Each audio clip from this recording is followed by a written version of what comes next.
Hi, this is Tim. Today we're going to go through how to connect to your Controllogix or Compactlogix PLC through the USB port on the front of it. In our last video, we showed how to download and install RSLinx if you don't already have it or you need a later version of it. We're just going to take a standard USB A to B type cable, which is what you would use on your printer or anything like that. And we're going to plug it into our laptop and into our PLC.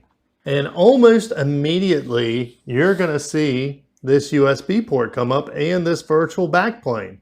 If we double click on our USB, then there is our 1769L16. And it really is that simple to configure RSLinx to communicate with PLC over this USB.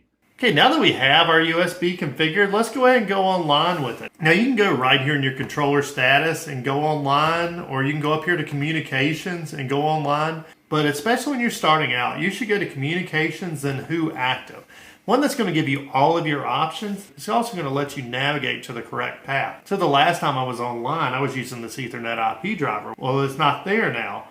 But if I go down here to the USB that we just created, there's going to be our PLC. Select it, and we're going to click the Go Online button. And we're online, we're in run mode, the controller's okay, our IO's okay. So there is how to connect to your PLC over USB. Upcoming videos, we're going to have how to configure RSLinx to communicate over Ethernet to the Controllogix and Compactlogix. Then we're going to start going through Studio 5000. We're going to upload from the PLC, we're going to download to the PLC, we're going to do firmware updates, and then start stepping through the instructions, such as the bit instructions, timers, counters, and so forth.